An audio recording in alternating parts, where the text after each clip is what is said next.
오늘은 생명의 삶 5월 14일 본문입니다. 열왕기상 16장 29절부터 34절까지의 말씀을 통해서 함께 은혜를 나누도록 하겠습니다. 이처럼 이제 순서별로 우리가 말씀을 지금 묵상하고 있잖아요. 그러다 보면 참 설교자로서 설교하기 힘들 때가 있습니다. 예를 든다면 사사기 말씀이 대표적이거든요. 사사기 말씀에서 은혜 찾기 참 어렵습니다. 그런데 우리가 지금 살펴보고 있는 열왕기상하 말씀 대부분도 사실 은혜 찾기가 힘들어요. 그래서 어제는 그런 어떤 한탄이 나오더라고요. 좀 제대로 좀 하지. 그래야 좀 설교할 때 은혜로운 이야기를 좀 하지. 왜 계속해서 왕들이 엉망진창 신앙생활을 해서 이렇게 계속해서 불편한 이야기를 나눠야 되는가 싶어가지고 저도 말씀을 묵상하는 게 쉽지가 않더라고요. 그런데 어제 어떤 한 목사님의 설교를 듣다가 그런 이야기를 하더라고요.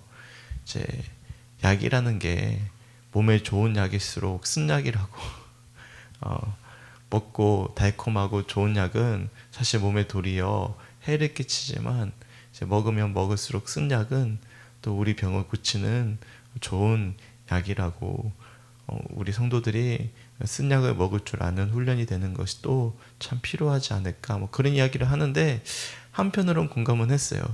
그래도 솔직히 쓴 약보다는 달콤한 약을 먹고 싶은 게 우리의 마음이고 특별히 설교자로서 성도님들에게 말씀을 나눌 때 위로되고 힘이 되는 말씀을 나누고 싶지 계속 이렇게 비판적이고 또 비판할 수밖에 없는 그런 본문을 마주하는 게 참 어렵습니다.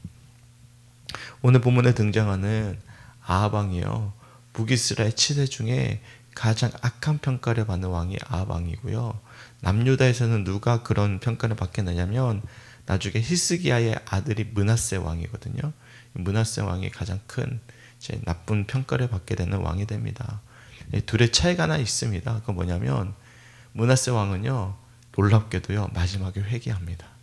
그런데 아합 왕은 끝까지 이제 엘리야가 아합 왕 시대에 활동을 하게 되거든요.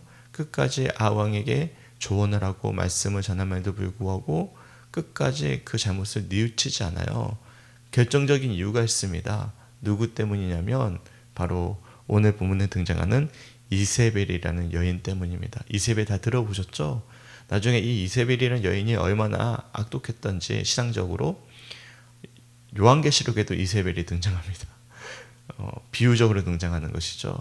그만큼 대표적인 이제 불신앙의 상징적인 인물이 바로 이세벨인데 이세벨이 등장하게 돼요. 그런데 참 아이러니하죠. 북이스라엘 치세 중에 가장 강력했던 국력을 자랑했던 왕 중에 한 명이 누구냐면 우리가 어제 살펴봤던 오므리고요. 그리고 아합 왕입니다. 그리고 쭉 나중에 보시면 여로보암 2세가 등장하거든요. 그 세 왕 때가 가장 북이스라엘의 영토가 가장 확장되어져 있었고 가장 치세가 훌륭했던 왕이었어요. 실제로 오늘 본문에 등장하는 말씀들을 살펴보면 아합 왕이 굉장히 지혜롭게 국제 정세를 이용하고 있음을 우리들이 알 수가 있습니다. 혹시 과거에 조선시대의 광해군이라고 들어보셨습니까? 폭군이 되었지만 그 왕이 사실 중간에서 굉장히 외교를 잘한 편이었거든요. 왜냐하면 청나라하고도 외교를 펼치고 명나라하고도 외교를 펼치고 실리 정책을 펼쳤던 것이죠. 근데 광해군이 반정 때문에 물러나고 나서 인조가 왕이 되면서 이제 우리는 명나라만을 따른다. 그래 어떤 외교 정책을 펼치면서 청나라에게 굴욕적인 상륙도에서 무릎 꿇는 사건 혹시 아시는지 모르겠어요. 네, 남한산성 영화에도 나오는데요. 근데 지금 아합 왕은요 굉장히 실리적인 외교 정책을 펼치고 있는 지혜로운 어떤 모습을 보게 됩니다. 근데 이거는 다 어떤 방법일까요? 세상의 통치 방법이죠. 여기 보시면 29절부터 34절까지 말씀에 하나님과 관련된 표현이 등장합니까? 전혀 등장하지 않습니다. 우선 첫째로는 아예 하나님이 부재한 시대였고요. 두 번째로는 지극히 세상의 방법으로 세상을 통치하고 있음을, 나라를 통치하고 있음을 알 수가 있습니다. 그런데 북이스라엘이 어떻게 세워진 나라입니까?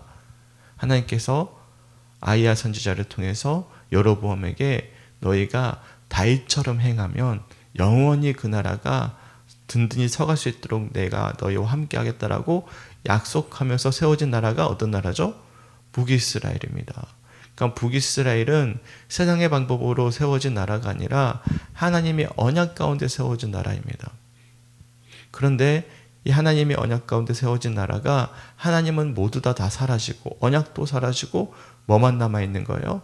사람의 방법과 사람의 생각만 남아있음을 우리들이 말씀을 통해서 알 수가 있는 것이죠.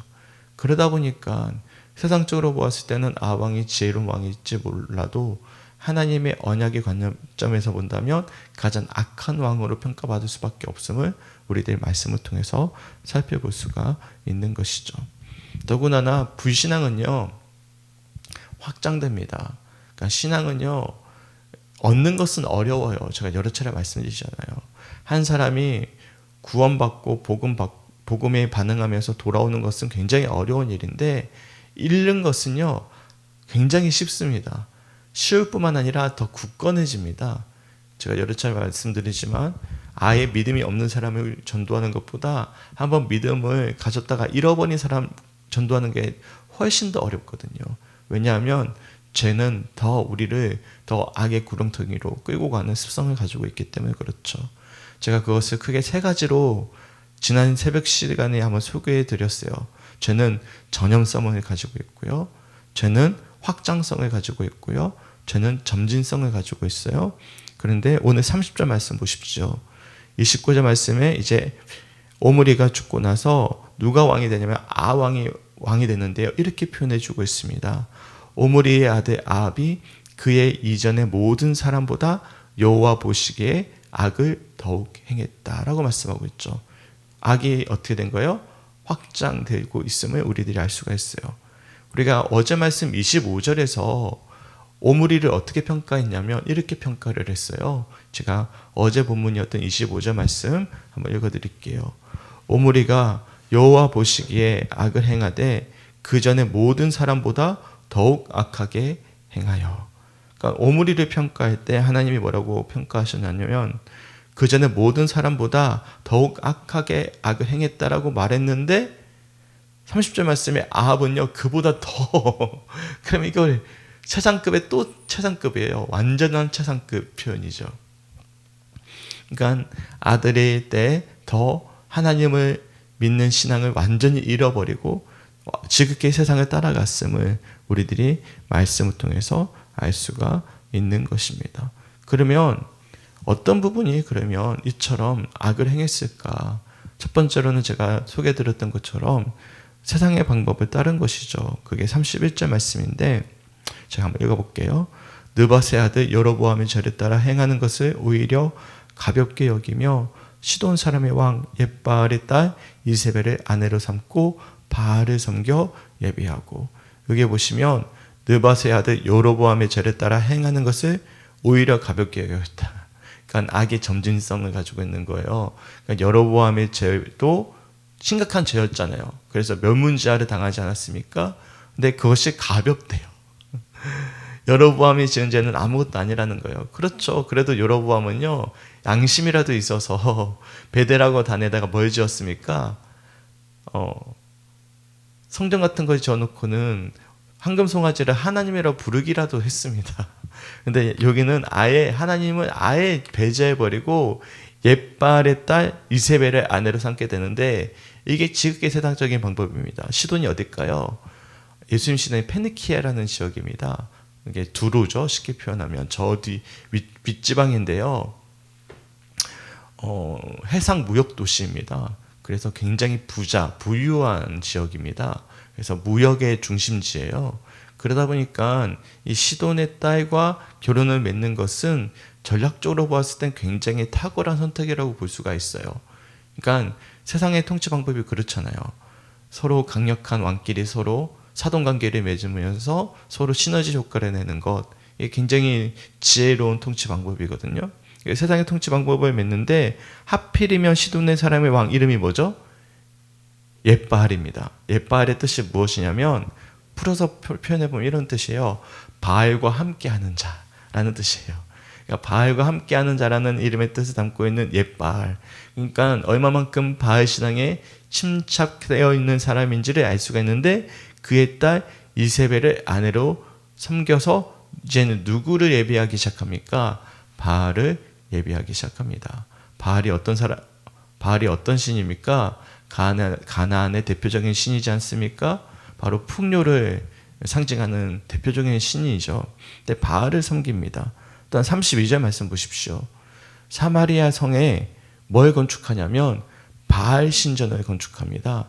하나님의 성전이 등장하지 않습니다. 나중에 그리심산에 성전이 건축되긴 하지만요. 사마리아 성에 뭐가 건축되죠? 바알 신전 안에 바알을 위하여 제단을 쌓고 바알을 위한 예배를 드리기 시작하는 것이죠. 더군다나 바알의 부인이라고 볼 수가 있어요. 33절에 또 뭐까지 만들었습니까? 아세라 상을 만들었으니 그는 그 이전에 이스라엘의 모든 왕보다 심히 이스라엘 하나님 여호와를 노하시게 하였더라. 아멘. 그러니까 바알 신전과 아세라 신전에서는 어떤 제사가 드려지냐면 남창하고 여창하고 서로 성적인 관계를 맺으면서 이제 풍요를 비는 그런 세상의 복을 추구하는 신들입니다. 농경 사회의 어떤 1차적인 근원적인 원시적인 종교죠. 근데 그것을 따르기 시작하는 거예요. 이것을 달리 표현할까요? 첫째로는 아합은 세상의 방법으로 나라를 통치했고 두 번째로는 세상의 복을 추구하는 것입니다. 그런데 안타깝게도 우리 교회들을 볼 때도 이 두 가지가 사실 비춰질 때가 참 많거든요. 세상의 방법으로 정치하는 목회자들이 참 많이 있고 또한 세상의 복을 추구하는 성도들도 참 많이 있습니다. 실제로도 우리 특히 감리교는요 이제 중앙 집권 체제잖아요. 그러다 보니까 뭘 잘해야 되냐면 이제 흔히 말하면 줄을 잘 서야 됩니다. 정치를 잘해야 됩니다. 정치를 잘하면 자연스럽게 좋은 자리를 갈 수가 있어요. 그런 거 보면 이제 뭐가 비슷하냐면 아왕이 하는 것과 비슷한 거죠. 또 성도들도 제가 설교 시작해서 말씀드렸지만 오늘 같은 설교들 보면 듣기 싫어합니다. 제가 조회수를 보면 압니다. 듣는 게 어려워요. 굉장히 마음이 불편하거든요. 왜냐하면 복 받고 싶은데 내가 잘 되고 싶은데 예수 믿고 복 받는 게 간증할 원인인데 이유인데 한번 간증 TV 틀어보십시오. 내가 예수 믿고 잘 안 됐습니다라고 간증하는 분 계십니까? 거의 없거든요. 예수 믿었더니 병이 나왔고 예수 믿었더니 내가 이렇게 사업이 잘 됐고 내가 예수 믿었더니 이렇게 성공했습니다라고 하면서 중간에 뭐가 끼어있죠? 고통받고 힘든 이야기를 잠깐 어떤 이야기의 스토리처럼 좀 첨가해서 극적인 반전을 일으키지 결론적으로 내가 잘 안 됐습니다. 내가 여전히 어렵습니다. 라고 이야기하는 분들이 간증하는 거 보셨습니까? 좀 소개 좀 해주십시오. 꼭 한번 들어보고 싶습니다. 한 번도 못 봤거든요. 고통과 고난의 시간을 이야기는 해줘요. 뭘 부각시키기 위해서? 나중에 있을 성공을 부각시키기 위해서 이야기를 하지 내가 끝까지 이 시간을 버티고 있습니다라고 이야기하는 분들은 사실 없습니다. 그래서 우리 신앙이 많이 변질되어져 있다는 거예요. 뭘 지금 원하는 것입니까? 이 세상에서 내가 얻게 될 부귀 영화를 결국에는 우리 모두 다 근원적으로는 요구하고 있고 원하고 있음을 우리들 본연의 내면부터 우리가 살펴보셨으면 좋겠습니다. 제가 어제 말씀드렸잖아요. 제가 이번 주일날 왜 이렇게 힘이 빠지고 마음이 흔들렸을까? 혹여나 싶었습니다. 혹여나 어부지리를 얻을 수 있겠구나. 혹여나 한 분이라도 올 수 있지 않을까라는 여전히 제 마음에 남겨져 있는 좀 쉽게 가고 싶은 마음들 그런 어떤 생각들이 있음을 제가 없는 줄 알았거든요. 없는 줄 알았는데 있더라고요. 예. 누군가가 찾아오기도 하고 누군가 와가지고 계속 제 마음에게 이야기하기도 하고 그런 시간들을 통해서 제가 은근히 기대를 했나 봐요. 그러면서 제가 주일날 저녁에 굉장히 어떻게 보면 회개했죠. 아, 이게 참 사람의 마음이 무서운 것이구나. 여전히 남겨져 있는 죄가 있는 것이구나. 천천히 가자고 우리 권사님 어제 말씀해 주셔서 너무나 감사한데, 아, 진짜 여전히도 천천히 가는 게 너무 어렵거든요. 그런데 되돌아보면 하나님께서 계속 제게 훈련시켜 주시는 과정이라고 생각을 하지만, 이 훈련이 어떨 때는 두려움이 될 때도 있습니다. 끝나지 않으면 어떻게 될까? 끝나지 않으면 어떻게 될까? 나 마지막은 간증하고 싶은데, 마지막은 나 잘됐다고 이야기해주고 싶은데, 이 모습이 계속 쭉 가면 어떻게 되지? 라는 물음을 던지게 돼요. 그런데 교회는 그런 이야기 많이 듣거든요. 주변으로부터. 아, 목사님이 이 교회에서 이렇게 버티는 모습을 보시면서 하나님께서 하늘나라에 많은 상급을 쌓게 해주실 거예요 라고 말씀하는데 별 위로가 안 되더라고요. 아, 저만 그런가요? 이 세상에서 상급 많이 받고 싶은 마음 없으십니까? 저 있거든요. 있는데 그러다 보니까 이런 말씀이 계속 불편하게 다가오는 것이죠. 그래서 쓴 약인 것 같습니다. 이 쓴 약을 먹어야 우리가 똑같이 안 따라가는 것 같아요. 그러니까 목회자 중에 두 분류만 있다고 하더라고요. 성공한 목회자가 있고 성공을 추구하는 목회자가 있고 두 분류만 있대요. 근데 저는 봤을 때 성공을 못했지만 성공하고 싶은 목회자, 뭐 그런 어떤 관점이지 않았을까를 되돌아보면서 저는 오늘 새벽에 다시 한 번 더 말씀을 통해서 돌아보게 되었어요. 저는 제 이야기를 좀 말씀을 많이 들어 죄송하고요. 그럼 일단은 세상의 방법으로 통치하고 세상의 복을 추구하는 이런 아합의 왕의 모습을 보게 돼요. 그러면 왜 이런 현상이 나타났을까? 그게 궁금하지 않으십니까? 근데 생뚱맞게 보면 34절 말씀 보십시오. 갑자기 아합 왕 이야기하다가 갑자기 여리고성을 건축하는 이야기가 나옵니다. 이게 굉장히 의미 있는 말씀이거든요. 34절 말씀 제가 읽어볼게요. 그 시대에 베델 사람 히엘이 여리고를 건축하였는데 그가 그 터를 쌓을 때 맏아들 아비람을 잃었고 그 성문을 세울 때 막내 아들 수급을 잃었으니 여호와께서 눈의 아들 여호수아를 통하여 하신 말씀과 같이 되었더라. 아멘. 이게 맥락상 생뚱맞은 표현이거든요. 지금까지 아합 왕과 오므리 왕조에 대해서 쭉 이야기하다가 갑자기 그 시대에 베델 사람 히엘이 여리고를 건축하는 이야기가 나옵니다. 근데 마지막에 보시면 두 아들이 잃어요. 맏아들을 잃고 막내 아들이 있는데 이런 이유에 대해서 말씀하시기에 여호와께서 눈의 아들 여호수아를 통하여 하신 말씀과 같이 되었다라고 말씀하고 있습니다. 이게 여호수아 6장 26절 말씀이에요. 여호수아 6장 26절 말씀을 제가 한번 읽어드릴게요. 여호수아가 그때 맹세하게 하여 이르되 누구든지 일어나서 이 여리고 성을 건축하는 자는 여호와 앞에서 저주를 받을 것이라. 그 기초를 쌓을 때 그의 맏아들을 잃을 것이요 그 문을 세울 때 그의 막내 아들을 잃으리라 하였더라. 아멘. 여리고성이 무너지고 나서 여호수아 6장 26절에 분명하게 경고했습니다.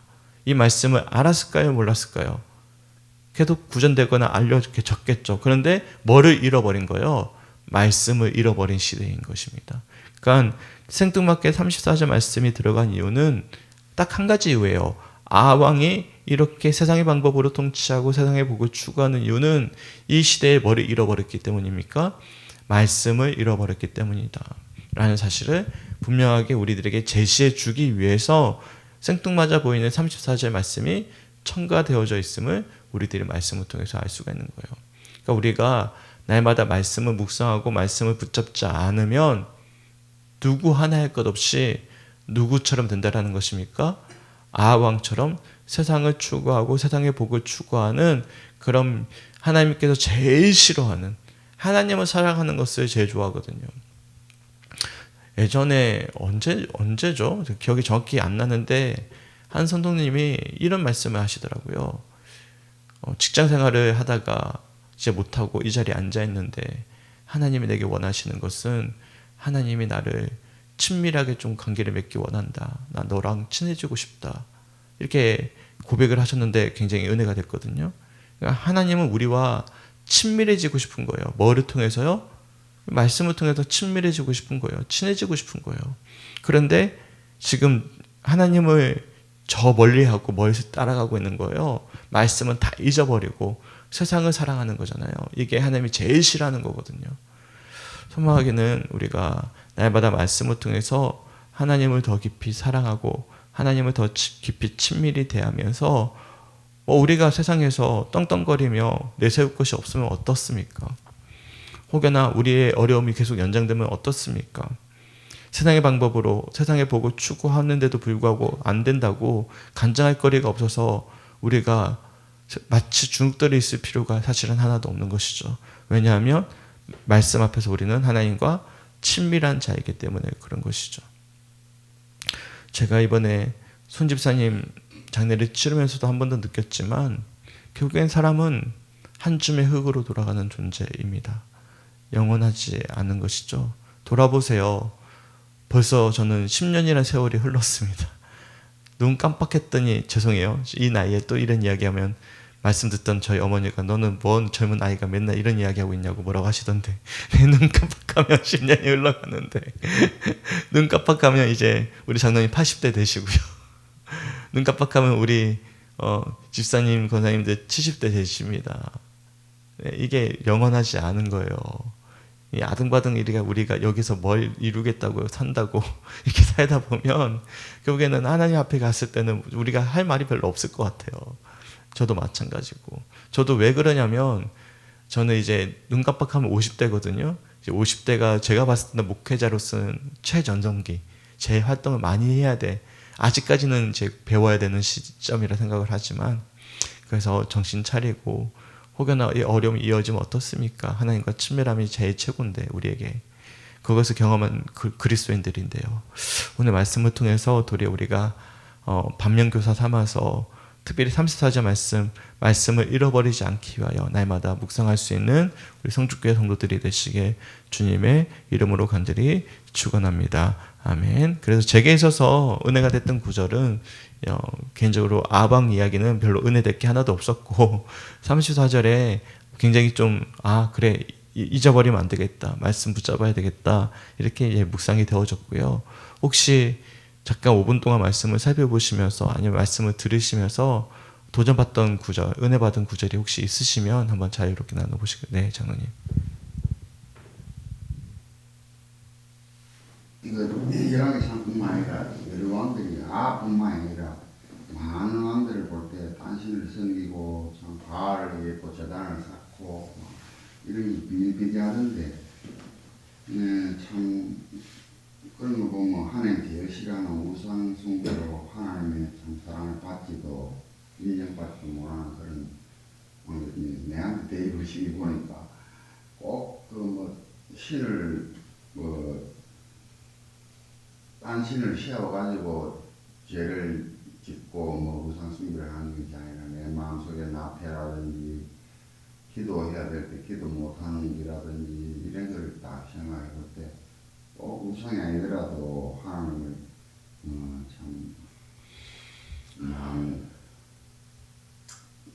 상하게 했다 하면 좀 이상하지. 좀 하나님 마음이 불편해질 그런 걸 생각할 때 사람이 살아가면서 참 하나의 고난이 있다 하면 저는 개인적으로는 20년 동안 참 내 예식을 위해서 참 기도를 하고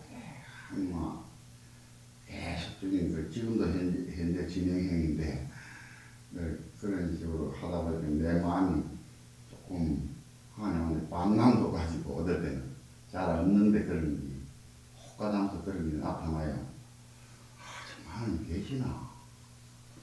내가 되게 흠믿었나? 그런 마음도 들고 막 괴롭고 잠은 못 일어나 어디도 너무 힘들어서 그럴 때 하나님을 의심을 하게 되고 차이 큰일 날 짓을 하고 있다. 이 사람들은 왕들은 모르고 이제 안신을 섬기고 우상 숭배를 했지만 나는 알고 하니까 그 죄가 크잖아요. 그런 걸 느꼈어요. 참 나한테 한 것도 그렇고 내 마음에 참 다시 닦고 앞으로 가야 되는데 역으로 하나님을 만일 같이 우리 온 성도들이 함께 기도하고 있고요. 또 장로님은 장로님 나름대로 지금 애를 열심히 쓰고 계십니다. 잘 이겨내 가고 계실 거라 저는 생각을 하고 함께 기도하고 있습니다. 장로님은 그런 거 아니지 저도 마찬가지예요. 네, 같이 가요. 영적인 분위기는 같이 가기 때문에 왜냐하면 리더거든요, 장로님. 장로님 리더고 저도 리더고 그러니까 우리가 함께 더 마음을 굳건히 하고 열심히 오늘 말씀처럼 우리가 주를 기억하고 잘 열심히 달려갔으면 좋겠습니다. 그리고 장로님의 고백에서 참 감사한 거는 안 꾸미세요. 그게 감사해요. 보통은 막 잘 꾸미고 포장을 잘하거든요. 포장해서 그럼에도 불구하고 나는 하나님을 사랑합니다. 그럼에도 불구하고 난 잘하고 있습니다. 이렇게 포장을 하는데 솔직하게 말씀해 주셔서 너무 감사하고 우리 함께 더 열심을 다해서 우리 장로님을 위해서 우리 교회 리더들을 위해서 열심히 기도해 줄 수 있는 우리 모두가 되었으면 좋겠습니다. 아멘.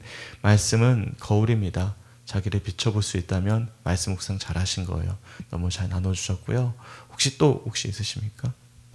저는 이전에 제가 교사할 때 이 아방을 보면서 결혼을 위해서 기도해야 된다고 말했거든요. 애들한테. 그게 지금 생각이 나요. 여기 보면 이세벨이 예배드리고 결혼을 했잖아요. 이 결혼이라는 게 신앙생활함에 있어서도 이 문화라는 게 기독교적인 세계관을 갖고 있느냐 없느냐 이런 게 중요하다는 게 생각되면서 또 하나는 전반적인 세상적인 복을 이야기하셨잖아요. 목사님 설교 중에. 제가 그렇게 그때 기도한 적이 있거든요. 예수 믿는 것은 받은 증거 많도다. 귀한 예수 복 주시옵소서 그런 찬양 있잖아요. 그런데 세상 사람들은 예수를 아는 거 예수에 대해서 믿는 거에 대해서 복이라고 이야기 안 해. 근데 그게 은연중에 내 속에도 있는 거예요. 하나님 세상 사람들이 말하는 복 좀 주이소 이렇게 기도했거든요. 그때. 그러니까 은연중에 저도 잘 먹고 잘 살고 싶고 건강하고 싶은 그 세상 사람들이 추구하는 복을 우리가 따라간다는 거죠. 예수를 믿으면서도 그 찬양을 하면서도 그게 정말 그때는 그게 절실했거든요. 근데 지금도 그게 있어요.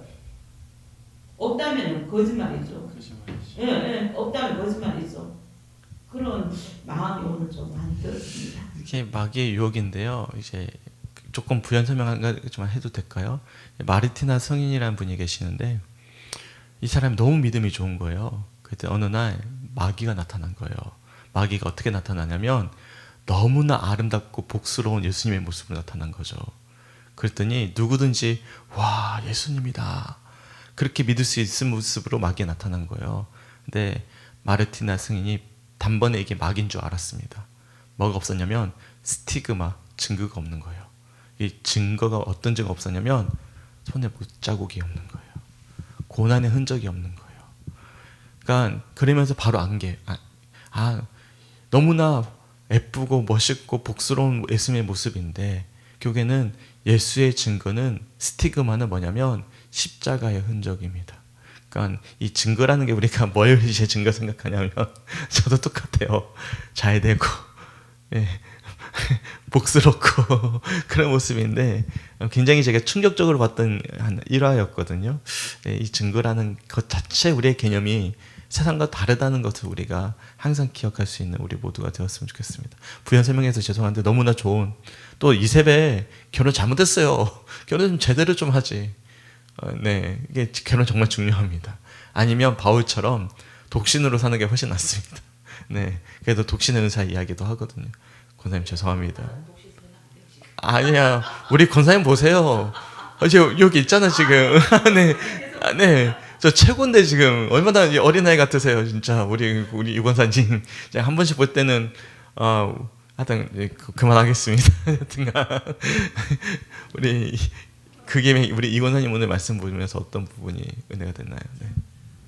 책을 보면서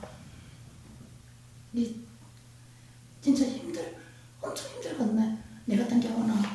근데 돌이켜 생각해 보니까 나의 못난 거 있잖아요.